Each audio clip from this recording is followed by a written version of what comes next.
Most royal jewelry collections are built on rarity, locked away, worn once, and then never seen again. But Catherine, Princess of Wales, quietly flipped that rule, and almost no one noticed at first. Instead of chasing new, extravagant pieces every time she steps out, she does something completely different. She repeats. And not by accident. The same earrings show up again. The same necklace resurfaces months later. Even pieces tied to royal history reappear in moments that feel carefully chosen. And that's where things get interesting. Because when you look closer, her jewelry isn't just about style, it's storytelling. Some pieces connect directly back to Princess Diana, carrying emotional weight that still grips the public decades later. Others are modern, personal, almost subtle enough to miss, unless you know what to look for. And then there's the part people don't always talk about. Over the past few years, royal watchers and online communities have started speculating that her jewelry choices might be more strategic than they seem. Not in a dramatic or controversial way, but in a quiet, calculated approach to shaping her image as the future queen. So what are the pieces she keeps going back to? The ones that define her style, send hidden messages, and keep people watching every detail? Because once you see the pattern, you can't unsee it. And it all starts with a ring the entire world already recognizes. The sapphire engagement ring. The moment that sapphire ring appeared on her hand, everything changed, and not just for Catherine, Princess of Wales. Because this wasn't just any engagement ring. It originally belonged to Princess Diana, making it one of the most emotionally loaded pieces of jewelry in modern royal history. A deep blue sapphire surrounded by diamonds, instantly recognizable, instantly symbolic. And when Prince William proposed with it, it wasn't just a romantic gesture. It was seen as a continuation, a bridge between the past and the future of the royal family. But what made it even more fascinating was how quickly it became part of Catherine's everyday image. She didn't lock it away or reserve it for special occasions. She wore it constantly, turning something historic into something personal. At the time, reports surfaced that the ring had to be resized early on, sparking a wave of media attention. It was a small detail, but it showed just how closely people were watching every move she made. Every appearance, every photograph, it all added to the story. And over the years, that ring has done something rare. It hasn't faded into the background. If anything, its meaning has grown stronger, especially as comparisons to Diana continue to surface online, with fans constantly drawing parallels between the two women. But as powerful as that ring is, it's still just one piece of a much larger pattern. Because when it came time for her biggest royal moment, she made a choice that surprised almost everyone. The Cartier Halo Tiara. That surprise came on one of the most watched days in modern history, her wedding. When Catherine, Princess of Wales, stepped out to marry Prince William in 2011, millions expected something dramatic. A bold statement tiara. Something unforgettable. Instead, she chose something quieter. The Cartier Halo Tiara, loaned by Queen Elizabeth II, was elegant but understated. Smaller than many royal tiaras, delicate rather than overwhelming. And almost immediately it sparked debate.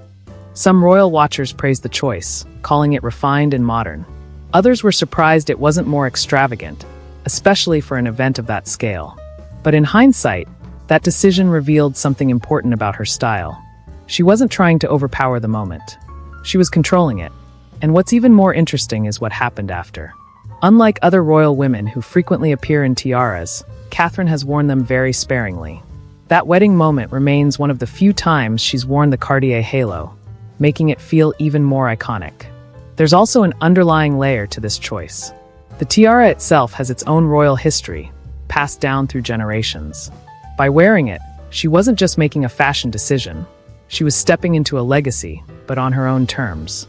And that balance between tradition and restraint became a defining pattern. Because while she keeps tiaras rare and meaningful, her everyday jewelry tells a completely different story. Kiki McDonough drop earrings. That shift becomes obvious the moment you start noticing her earrings.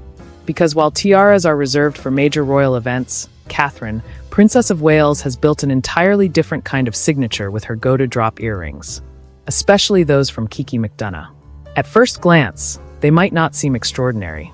Elegant, colorful, refined, but not overly flashy. And that's exactly the point. She wears them again and again. Public appearances, official engagements, even high-profile events. Instead of constantly introducing new pieces, she returns to the same designs, subtly reinforcing her image. And this approach has had a real-world impact. The Kate effect is well documented, and brands she wears often see immediate spikes in attention. Kiki McDonough is no exception, with many of her pieces selling out shortly after Catherine is seen wearing them. But beyond the commercial influence, there's something more strategic happening. By choosing jewelry that feels luxurious yet accessible, she creates a connection with the public. It's not distant or untouchable. It's aspirational but still relatable. And over time, those repeated appearances turn these earrings into something bigger than accessories. They become part of her identity. Still, not all of her jewelry is meant to be seen so openly, because some pieces carry meaning that's much more personal and much more deliberate. The Cambridge Lover's Knot Tiara. That deeper meaning becomes impossible to ignore when she brings out one particular tiara. The Cambridge Lover's Knot isn't just another royal headpiece. It's one of the most recognizable tiaras ever worn by Princess Diana. And for years, it remained out of the spotlight, until Catherine, Princess of Wales, reintroduced it. And when she did, people noticed immediately. The design is striking. Pearls suspended from diamond arches, elegant but unmistakable. But it's not just about how it looks. It's about what it represents. Wearing this tiara inevitably draws comparisons to Diana, something that continues to spark conversation online. Some see it as a tribute. Others view it as part of a broader effort to maintain continuity within the royal family's public image.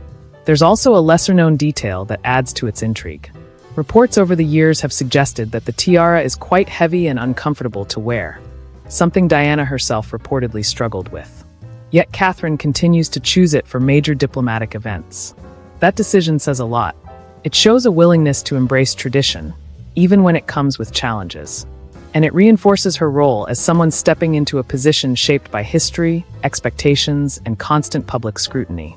But while this tiara connects her to the past in a very visible way, some of her most meaningful jewelry choices are much quieter and much closer to home. Daniela Draper Necklace. That quieter side of her style becomes clear when you look at what she wears off-duty. Away from formal events and royal ceremonies, Catherine, Princess of Wales, has been spotted wearing a simple gold necklace by Daniela Draper. At first glance, it's easy to overlook, but then people realized what it represents. The necklace features small charms engraved with the initials of her children, George, Charlotte, and Louis. And suddenly, what seemed like a simple accessory became something deeply personal. Unlike historic tiaras or heirloom pieces, this isn't tied to royal tradition. It's modern, intimate, and relatable. And that's exactly why it caught so much attention online. Fans began discussing it, sharing close-up images, pointing out the subtle details. It became one of those rare moments where the public gets a glimpse into her life beyond official duties. And interestingly, this shift toward more personal jewelry has become more noticeable in recent years. Some royal watchers have speculated that it reflects a broader effort to present a more grounded, family-focused image, though that remains interpretation rather than confirmed strategy. Still, the impact is clear. It humanizes her in a way that grand royal jewels never could. But while some pieces are personal and understated, others are chosen very carefully for the message they send on a global stage.